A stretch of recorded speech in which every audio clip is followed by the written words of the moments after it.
November 1ರಂದು Kannada Rajyotsava ದಿನಾಚರಣೆ ದಿನದಂದು ಕೂಡ್ಲಿಗಿ ಪಟ್ಟಣದ ಮಹದೇವ್ ಮೈಲಾರ್ ಕ್ರೀಡಾಂಗಣದಲ್ಲಿ ಧ್ವಜಾರೋಹಣ ನೆರವೇರಿಸುವ ಸಂದರ್ಭದಲ್ಲಿ ತಾಲೂಕಾ ದಂಡಾಧಿಕಾರಿಗಳಾದ ವಿ.ಕೆ. ನೇತ್ರಾವತಿ ಚಪ್ಪಲಿಯನ್ನ ಹಾಕಿಕೊಂಡು ಧ್ವಜಾರೋಹಣವನ್ನ ನೆರವೇರಿಸಿದ್ದಾರೆ. ಧ್ವಜಕ್ಕೆ ಮತ್ತು ರಾಷ್ಟ್ರ ನಾಯಕರಿಗೆ ಅಗೌರವ ಮಾಡಿದಂತೆ ಕೂಡ್ಲಿಗಿ ಶಾಸಕರ ಜೊತೆ ಇವರು ಚಪ್ಪಲಿಯನ್ನ ಹಾಕಿಕೊಂಡು ಧ್ವಜಾರೋಹಣ ನೆರವೇರಿಸಿರುವುದು ಅಸಭ್ಯ ವರ್ತನೆ, ದೇಶ ವಿರೋಧಿ ಕೆಲಸವಾಗಿದೆ. ಆದ್ದರಿಂದ ಅಖಿಲ ಭಾರತ ಜನವಾದಿ ಮಹಿಳಾ ಸಂಘಟನೆ ರಾಜ್ಯ ಸಮಿತಿ ಸದಸ್ಯರು ಈ ಕುರಿತು ಹೊಸಪೇಟೆ ತಾಲೂಕು ವಿಜಯನಗರ ಜಿಲ್ಲಾಧಿಕಾರಿಯವರಿಗೆ ದೂರು ಸಲ್ಲಿಸಿ ಮಾತನಾಡಿದರು. ಇಂಥವರ ವಿರುದ್ಧ ಕಾನೂನು ಕ್ರಮ ಕೈಗೊಳ್ಳಬೇಕು ಹಾಗೂ ಅಮಾನತು ಮಾಡಬೇಕು ಎಂದು ತಾಲೂಕಿನ ಆಡಳಿತ ಹೇಗೆ ನಡೆಸುತ್ತಾರೆ ಎಂದು ಹೇಳಿದರು. ಈ ಸಂದರ್ಭದಲ್ಲಿ ಕೂಡ್ಲಿಗಿ ತಾಲೂಕಿನಿಂದ ಕೆ. ಕರಿಯಣ್ಣ, ಹುಲಿಯಪ್ಪ, ಟಿ. ಭಾಗ್ಯಮ್ಮ, ತಾಲೂಕಾ ಅಧ್ಯಕ್ಷರು ಕೂಡ್ಲಿಗಿ ಸಿ. ಯಮನಮ್ಮ, ತಿಂದಪ್ಪ, ಗಾಳಪ್ಪ, ನಬೀಸಾಬ್, ಮೈಲಪ್ಪ ಇನ್ನು ಮುಂತಾದವರು ಭಾಗವಹಿಸಿದ್ದರು.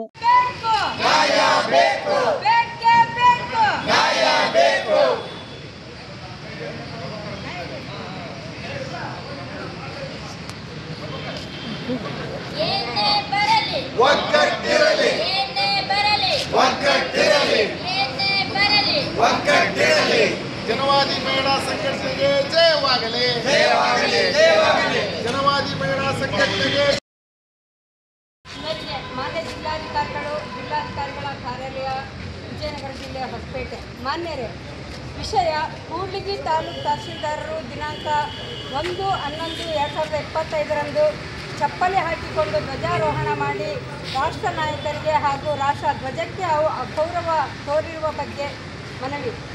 ಈ ಮೇಲ್ಕಂಡ ವಿಷಯಕ್ಕೆ ಸಂಬಂಧಿಸಿದಂತೆ ದಿನಾಂಕ 1/11/2025ರಂದು ಮೈಲಾರ ಮಹಾದೇವ ಕ್ರೀಡಾಂಗಣದಲ್ಲಿ ಚಪ್ಪಲಿ ಹಾಕಿಕೊಂಡು ಧ್ವಜಾರೋಹಣ ಮಾಡಿ ನಮ್ಮ ರಾಷ್ಟ್ರಧ್ವಜಕ್ಕೆ ಹಾಗೂ ರಾಷ್ಟ್ರ ನಾಯಕರಿಗೆ ಅಗೌರವ ತೋರಿರುವುದು ಕಂಡುಬರುತ್ತದೆ ಹಾಗೂ ಇದು ದೇಶ ವಿರೋಧಿ ಚಟುವಟಿಕೆಯಾಗಿದೆ. ಎಲ್ಲ ಅಧಿಕಾರಿಗಳು ಪಾದರಕ್ಷೆಗಳನ್ನು ತೆಗೆದು ಧ್ವಜಾರೋಹಣ ನಡೆಸಿಕೊಟ್ರೆ ಇವರು ಚಪ್ಪಲಿ ಧರಿಸಿಕೊಂಡೇ ಕ್ರೀಡಾಂಗಣದ ಮಧ್ಯದಲ್ಲಿರುವ ಧ್ವಜದ ಕಂಬದ ಬಳಿಗೆ ನಡಿಗೆ ಮೂಲಕ ಬಂದು ತಾಲೂಕು ದಂಡಾಧಿಕಾರಿಗಳಾದ ವಿ.ಕೆ. ನೇತ್ರಾವತಿ ಇವರು ರಾಷ್ಟ್ರ ಧ್ವಜಾರೋಹಣ ನೆರವೇರಿಸಿದರು. ಧ್ವಜದ ಕಟ್ಟೆಯ ಕೆಳಭಾಗದಲ್ಲಿ ರಾಷ್ಟ್ರ ನಾಯಕರ ಭಾವಚಿತ್ರ ಇದ್ದರೂ ಅವರ ಪರಿವಿಲ್ಲದೆ ಶಾಸಕರ ಜೊತೆ ಧ್ವಜಾರೋಹಣ ನೆರವೇರಿಸಿದರು. ಒಬ್ಬ ತಾಲೂಕು ದಂಡಾಧಿಕಾರಿಯಾಗಿದ್ದು ಈ ರೀತಿ ಅಸಭ್ಯ ವರ್ತನೆ ತೋರಿದರೆ ತಾಲೂಕಿನ ಆಡಳಿತ ಹೇಗೆ ನಡೆಸುತ್ತಾರೆ? ಇವರ ಈ ವರ್ತನೆಗೆ ಬೇಸರ ಉಂಟಾಗಿದ್ದು ಈ ವಿಚಾರ ಕನ್ನಡಪ್ರಭ ದಿನಪತ್ರಿಕೆಯಲ್ಲಿದೆ. 10 ಹಲವು ಸಾಮಾಜಿಕ ಜಾಲತಾಣಗಳಲ್ಲಿಯೂ ಸಹ ಈ ಕುರಿತು ಸುದ್ದಿಯಾಗಿರುತ್ತದೆ. ಆದ್ದರಿಂದ ಇವರನ್ನು ಈ ಕೂಡಲೇ ಕಾನೂನು ಕ್ರಮ ತೆಗೆದುಕೊಂಡು ಅಮಾನತು ಮಾಡಬೇಕು ಮತ್ತು ಯಾವ ಕ್ರಮ ತೆಗೆದುಕೊಂಡಿದ್ದೀರಿ ಎಂಬ ಮಾಹಿತಿಯನ್ನು ನಮಗೆ ತಿಳಿಸಬೇಕೆಂದು ವಿನಂತಿಸಿಕೊಳ್ಳುತ್ತೇವೆ. ಇಲ್ಲವಾದರೆ ಅಖಿಲ ಭಾರತ ಜನವಾದಿ ಮಹಿಳಾ ಸಂಘಟನೆಯು ಎಲ್ಲ ಜಿಲ್ಲೆಗಳಲ್ಲಿಯೂ ಎಲ್ಲ ತಾಲೂಕುಗಳಲ್ಲಿಯೂ ಉಗ್ರವಾದ ಹೋರಾಟವನ್ನು ನಡೆಸಲಾಗುತ್ತದೆ ಎಂದು ಈ ಮೂಲಕ ತಮ್ಮಲ್ಲಿ ಮನವಿ ಮಾಡಿಕೊಳ್ತೇವೆ.